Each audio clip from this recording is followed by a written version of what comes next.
বন্ধুরা, জানেন এই জেলাটির নাম কক্সবাজার কেন? কক্সবাজারের আদি নাম ছিল পালঙ্কি। 1799 খ্রিস্টাব্দে রেঙ্গুনে কর্মরত ইস্ট ইন্ডিয়া কোম্পানির ক্যাপ্টেন হিরাম কক্স আরাকানি উদ্বাস্তুদের সুবিধার্থে এখানে বদলি হয়ে আসেন। তিনি এলাকায় একটি বাজার প্রতিষ্ঠা করেন। 2 মাস যেতে না যেতেই ক্যাপ্টেন কক্স ম্যালেরিয়া রোগে মারা যান।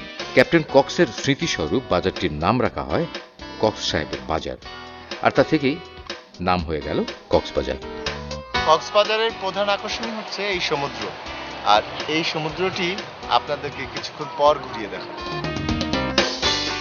কক্সবাজারে থানা 7টি, ইউনিয়ন আছে 94টি, আয়তন 2492 বর্গ কিলোমিটার, জনসংখ্যা 20 লাখের মতো। এ জেলার উত্তরে চট্টগ্রাম, পূর্বে বান্দরবান এবং দক্ষিণ ও পশ্চিম দিকে বঙ্গোপসাগর।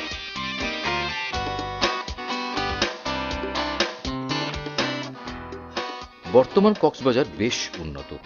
আমরা ঘুরে দেখব কক্সবাজার শহর সহ আশেপাশের দর্শনীয় জায়গাগুলো। আর মাঝখানে আছে।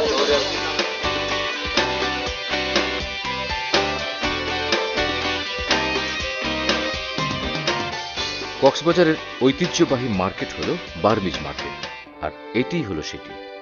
পর্যটকদের আকর্ষণ করার মতো অনেক কিছু আছে এই মার্কেটে। ঘুরে ফিরে দাম দর করে এটা ওটা কিনতে পারেন, আপনার ভালোই লাগবে। আর এই দোকানগুলো পরিচালনা করে রাখাইন মেয়েরা।